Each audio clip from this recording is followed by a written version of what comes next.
जय गुरुदेव। सब भूल भरम गए।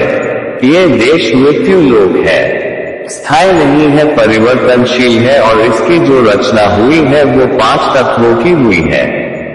इन मसालों से जो सामान बना उसमें जीवात्मा को बंद कर दिया और एक निश्चित समय उसका रख दिया। निरंजन भगवान ने श्वासों की पूंजी दे दी, इससे तुम अपना काम करो। ये पूंजी नाक और मुंह से जब निकल जाएगी तो जीवात्मा एक सेकंड भी यहाँ नहीं रह सकती। पूंजी खत्म होने पर जीवात्मा को निकालने के लिए इतनी जोर की आवाज होती है और वह आवाज जीवात्मा को पकड़ लेती है, खींच लेती है और यह शरीर यहीं गिर जाता है। श्वासों की पूंजी मिली है, इससे जीवात्मा को जगा लेना चाहिए। यहाँ नियम बनाए गए हैं, शारीरिक नियम है, उनको तोड़ोगे तो रोगी हो जाओगे। शारीरिक कर्मकांड है, समझदारी से उसे पूरा करना चाहिए। शारीरिक कामों में मुक्ति के लक्षण नहीं है। तुम जैसा कर्म करोगे अच्छा बुरा उसका फल मिलेगा।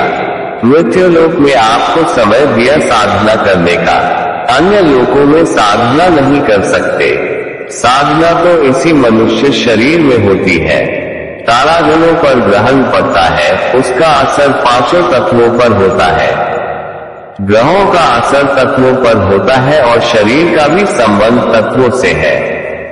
ऋषियों मुनियों ने पूरा ज्ञान प्राप्त किया, तब किताबों में लिखा कि हम भी साधना करें तो सब बातें समझे, वात्पिक और कफ समान रहेगा तो शरीर निरोगी रहेगा। इसकी गड़बड़ी से बीमारियां होती हैं। हम साधना करते नहीं हैं, केवल बुद्धि से निर्णय लेते हैं, इसलिए क्या समझेंगे। अगर आप अपने तत्वों को ठीक रखें तो ग्रहण क्यों पड़े, जमीन में, आकाश में, वायु में, जल में भी तत्वों की कमी होती रहती है, क्योंकि वे भी अस्थायी है, नाशवान है। इन तत्वों की गड़बड़ी होगी तो इसके देवता परेशान करेंगे। आपको सोच समझकर खाना चाहिए, क्योंकि हर चीज का असर होता है। खान पान बिगड़ जाने से बीमारियां हो जाती है। आप दुनिया के काम करो उतनी जितनी जरूरत है, इसी के साथ जीवात्मा के छुटकारे के लिए भी कुछ करो। इसी के लिए ये शरीर दिया गया है। पुस्तकें आपको बता सकती हैं कि आप गुरु के पास जाओ। वो गवाही देती है, शहादत देती है कि जिसने पाया गुरु से ही पाया, लेकिन वो रास्ता नहीं बता सकती क्योंकि किताबें बोलती नहीं है। जो लिख दिया गया वो अक्षर ज्ञान है।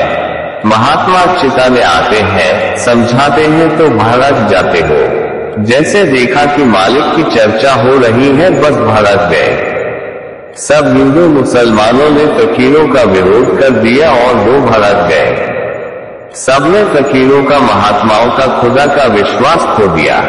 महात्मा कहते हैं कि तुम्हारी आंखों के ऊपर चमकीली दुनिया है, आंखों को पलटो, पलटते ही उजाला है। मालिक ने उन्हीं सूरतों को काल भगवान को दिया, नीचे भेजा जहां मसाला था और कहा कि तुम मसाले को छोड़कर चली आना। जो लोग नकल करते हैं महात्माओं की, उससे काम बनने वाला नहीं है। वो दूसरों को भरमा देते हैं कि वहां मत जाओ, हम तुमको ये तमाशा दिखाते हैं, तो लोग वहां इकट्ठे तो हो जाते हैं। सब भूल भरम गए। यहाँ नाम की कमाई का काम है, प्रेम हो कमाई हो, इसलिए सच्चे महात्मा की खोज करो। उनके यहाँ बनावट की कोई जरूरत नहीं। मैं महात्मा नहीं हूँ। गुरु महाराज ने कहा था कि महात्मा नहीं, अपने को सेवक समझो। हम तो इन लोगों से कहते हैं कि क्या मांगते हो, संसार की सारी सुख सुविधा जिसके पास है वह तुमसे भी ज्यादा रो रहे हैं। आप सब लोग शाकाहारी बनो। ऐसी बहुत सी बीमारियां फैलने वाली जिनकी दवा नहीं मिलेगी। ऐसा क्यों होगा? क्योंकि इतनी हत्याएं हो रही हैं, इतने अनैतिक काम बढ़ गए हैं, तो उसका प्रायश्चित उसका पाप लग गया है।